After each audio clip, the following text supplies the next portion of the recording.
The internet is a vast, chaotic ocean. It is a place where you can be anyone, say anything, and hide behind a wall of digital noise. We accept the trolling. We accept the arguments. We accept that in the darkest corners of the web, people will show you exactly who they are when they think no one is watching. But even in this lawless void, there is an unwritten social contract, a single fragile line that separates the annoying from the demonic. A rule that, if broken, summons a collective rage so powerful it transcends borders, languages, and time zones. Rule 0. You do not mess with cats. It sounds trivial. It sounds like a joke. But in December 2010, that rule was tested. A video file appeared in the back alleys of the web. It wasn't a political manifesto. It wasn't a leaked government secret. It was something far more primal. The clip was titled, "One Boy, Two Kittens." The title was a sick riff on a shock video from the early internet era, but the content was stripped of all humor. The frame reveals a young man in a green hoodie. His face is obscured, just a shadow in the periphery. He is standing over a bed covered in a wolf print blanket. He is holding two small kittens. For a moment, he pets them.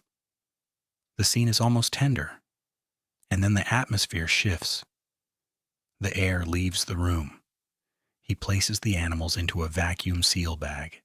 He attaches a household vacuum cleaner to the valve, and he turns it on. The sound of the motor screams. The plastic shrinks.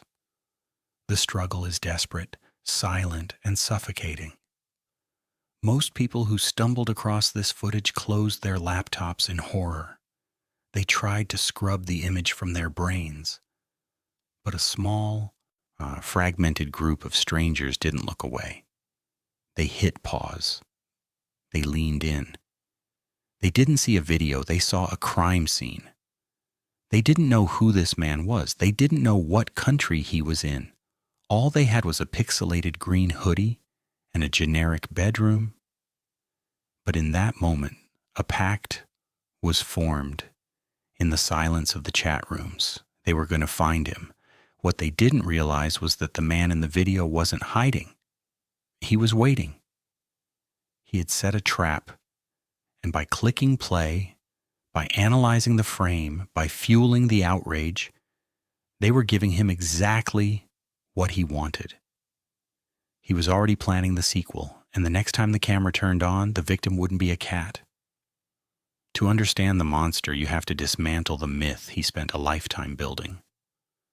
Before the world knew him as a killer, the man in the green hoodie was a ghost, haunting the edges of relevance. Born Eric Clinton Kirk Newman in Scarborough, Ontario, his life was a testament to mediocrity. He was a young man suffocating under the weight of an ordinary existence. He looked at his life. A chaotic family history, a father battling schizophrenia, a mother obsessed with cleanliness, and he decided to reject reality entirely. By his early 20s, Eric was dead. In his place stood Luka Magnotta. Luka wasn't just a new name. It was a desperate, constructed persona. He styled himself after the Hollywood elite.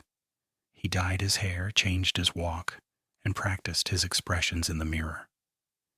He believed, with a pathological intensity, that he was destined for stardom. He auditioned for reality TV shows, appearing on programs like Plastic Makes Perfect and Cover Guy. It's just in the footage from these auditions, you can see the cracks in the mask. He tries to project the image of a high-maintenance, wealthy socialite complaining about skincare and fashion. But the casting directors saw the truth. They saw a hollow, insecure young man trying to act like a human being. They rejected him. For a narcissist, rejection is a form of death. When the traditional route to fame slammed its doors in his face, Luka turned to the only place that would accept him: the internet. If he couldn't be famous for being talented, he would be famous for being talked about. He began a campaign of digital manipulation that was dizzying in its scale. He created over 70 fake fan pages on Facebook and Twitter. He spent 12 hours a day logged into different accounts, having conversations with himself. One account would praise Luka Magnotta as the next big thing in modeling. Another account would attack him. A third would defend him. He was the puppet master of an imaginary audience. He photoshopped his face onto travel brochures, placing himself in Paris, Moscow, and Miami, living a jet-set lifestyle from the confines of a cramped apartment. He spread rumors that he was dating high-profile criminals like Karla Homolka. He tipped off gossip columns that he was in a secret relationship with Madonna. When the media ignored him, he became more aggressive. He realized a dark truth about the digital age. Adoration is hard to earn, but infamy is free. The internet doesn't care if you are a hero or a villain as long as you are entertaining. This was the psychology of the man holding the vacuum cleaner. And he wasn't killing for the sake of killing, he was killing for the audience. He needed eyes on him, he needed to matter. And he knew that nothing grabs human attention quite like the violation of innocence. When One Boy, Two Kittens went viral, it triggered the internet's immune response.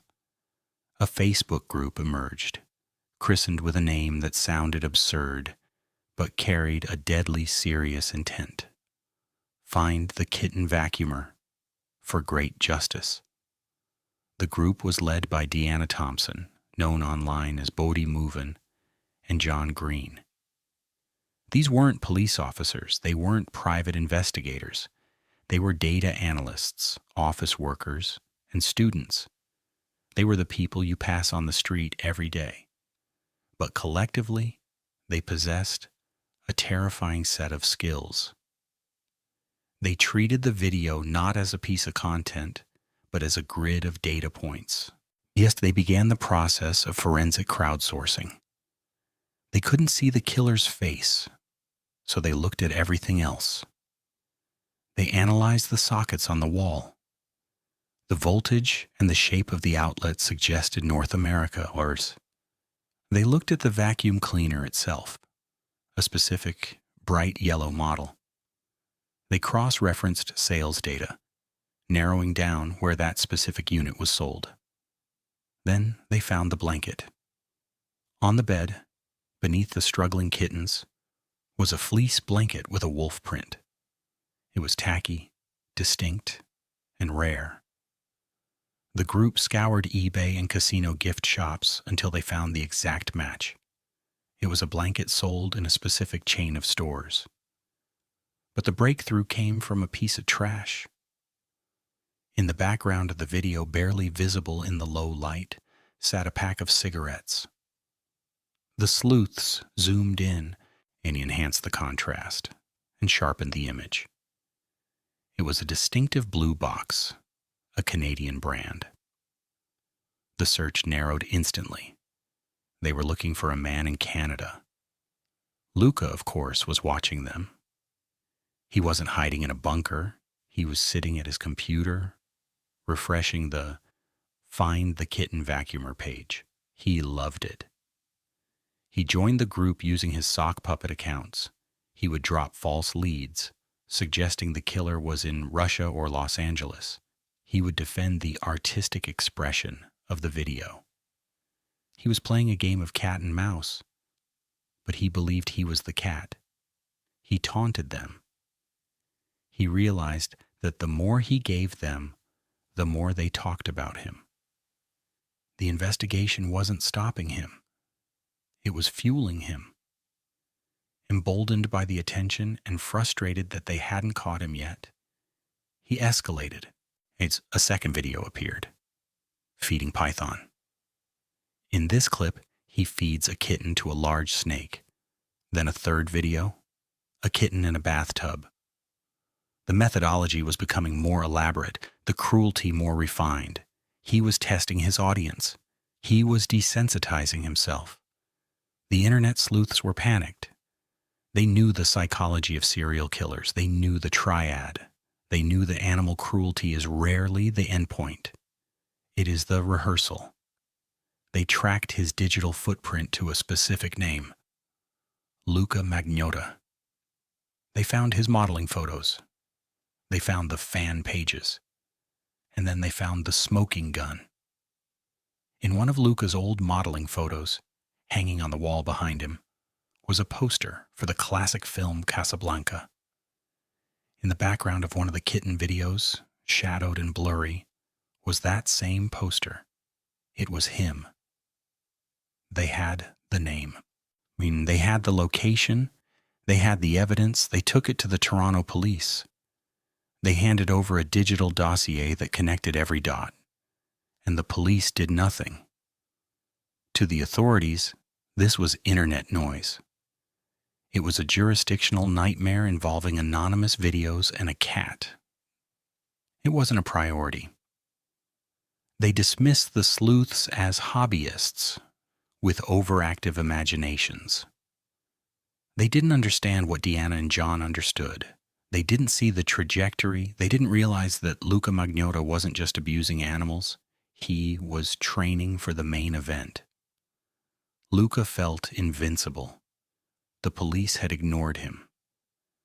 The internet was obsessed with him, but the attention was beginning to wane. The shock of the kitten videos was fading. He needed something bigger. He needed to transcend the niche corners of the dark web and force the entire world to look at him. He began to leave breadcrumbs that were no longer subtle.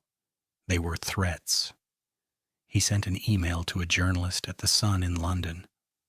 The subject line was cryptic, but the message was clear. He wrote, "The next time you hear from me, it will be in a movie I am producing that will have some humans in it, not just pussies."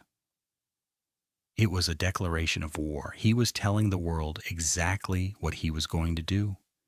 He was scripting his own true crime documentary in real time. The sleuths read the email. They saw the warning signs. They screamed into the void, warning police departments in London, Toronto, and Montreal that a murder was imminent. But without a body, without a crime scene, there was nothing the law could do. They were forced to watch and wait. Luka's obsession with cinema began to bleed into his reality. He wasn't just a fan of movies, he mimicked them.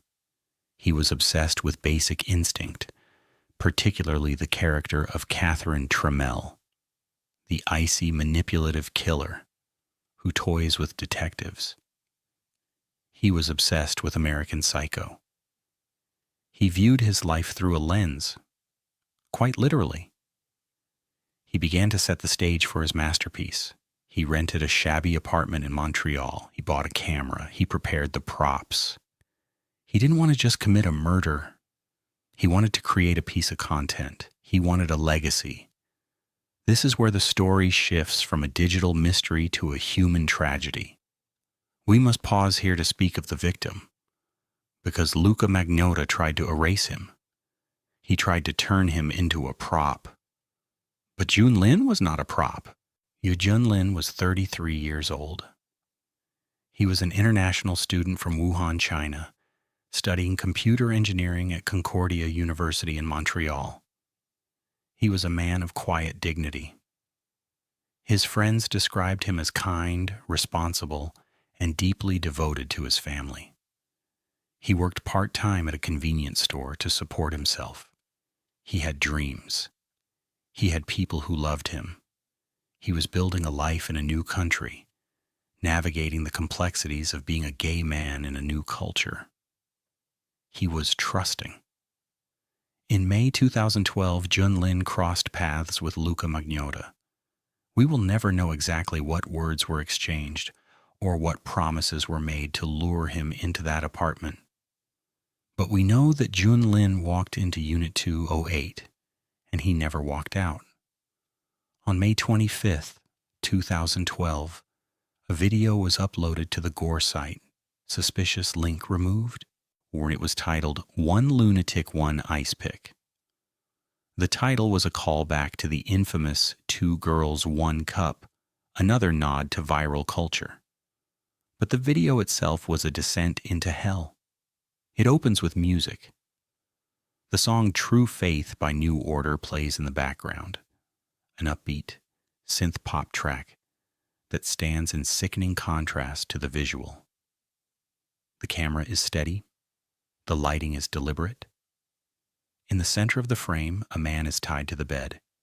It is Jun Lin. He is already dead. We will not describe the graphic details of what happens next. It is unnecessary, and it grants the killer the gratification he sought. What is important is the performance. Luka, wearing a purple hoodie, proceeds to desecrate the body with an ice pick and a knife. He creates a scene of absolute horror, performing acts of cannibalism and necrophilia. He even involves a puppy, Inkers dragging the animal into the frame to participate in the nightmare. The background of the video tells its own story. On the wall, clearly visible, is the Casablanca poster. It was his signature. He was signing his work. He wanted the internet sleuths to know it was him. He wanted them to know they were right and that they had failed to stop him. The video didn't just stay on the Gore sites, it spread. People watched it in disbelief, debating if it was real or a high-budget special effect. But the reality was confirmed in the most gruesome way possible. Days after the murder, the janitor of Luka's apartment building in Montreal noticed a foul smell coming from the alleyway. In a pile of garbage, he found a suitcase. It was heavy, leaking, and surrounded by flies. He cut the lock. Inside was the torso of Jun Lin. But Luka wasn't done. First, he had one final act of theater to perform. He went to the post office. He wrapped Jun Lin's severed hand and foot in pink tissue paper, placed them in boxes, and mailed them. He didn't mail them to random addresses. He mailed one to the headquarters of the Conservative Party of Canada and the other to the Liberal Party. This was his basic instinct moment. He was taunting the government. He was forcing the Prime Minister of Canada to pay attention to him. When the receptionist at the political headquarters opened the blood-soaked package, the story exploded. It was no longer an internet rumor. It was the lead story on every news channel in the world. The Canadian Psycho was born. Police swarmed apartment 208. It was a scene of carnage that had been scrubbed with chemical cleaners. But the smell of death hung heavy in the air. On the wall, scrawled in red ink, was a message left for the detectives. If you don't like the reflection, don't look in the mirror, I don't care. It was a message to us, to the viewers. He was holding up a mirror, claiming that our obsession with violence was the reason he existed. By the time the police identified the body and connected it to Luka Magnotta, the apartment was empty. Luka had fled. He had boarded a flight to Paris the day after the murder. The man who had spent his life photoshopping himself into exotic locations was finally living the life of an international fugitive. But the reality was far less glamorous than the fantasy. He wasn't a mastermind. He was a terrified, chaotic narcissist running on adrenaline. Interpol issued a red notice. His face, the face he had paid so much money to promote, was finally everywhere. It was on screens in Times Square, on newspapers in London, on televisions in Tokyo. He had achieved his goal. He was the most famous person on the planet. In Paris, he tried to maintain the illusion. He partied at clubs. He drank expensive champagne. But the net was tightening. The French police tracked his cell phone signal.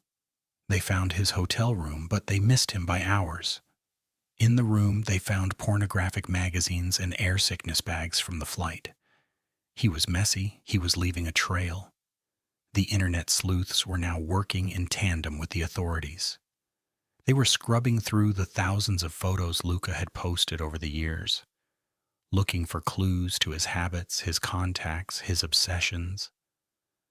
They realized he was a creature of habit. He needed the internet. He needed the validation. Luka fled Paris and boarded a bus to Berlin. He was running out of money. He was running out of places to hide. But his addiction to his own image was stronger than his survival instinct. On June 4th, 2012, Luka walked into a small internet cafe in the Neukölln district of Berlin. He was wearing sunglasses and a black hoodie. He paid for a terminal and sat down. A normal fugitive would be looking for fake passports or train schedules to a non-extradition country. Luka Magnotta logged on to Google. He typed in his own name.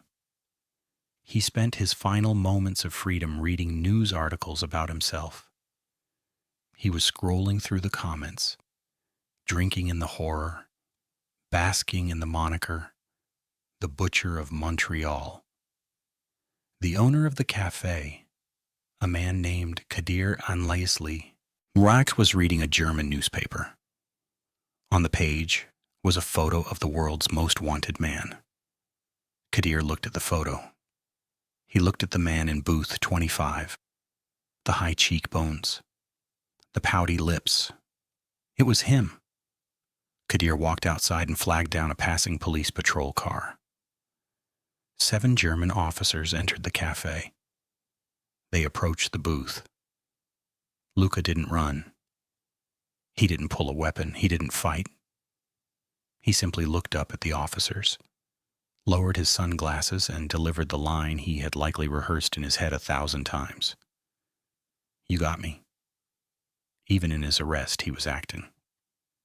He treated the moment not as a capture, but as a scene wrap. He was handcuffed and led out into the Berlin street. The paparazzi were waiting. There is a photo of him being led to the police van. He isn't hiding his face. He isn't looking down in shame. Just he is looking directly at the lens. Luka Magnotta was extradited back to Canada aboard a military transport plane. The trial that followed was a media circus, exactly the kind he had always craved. His defense team argued that he was schizophrenic, that he couldn't tell right from wrong, that voices in his head commanded him to kill.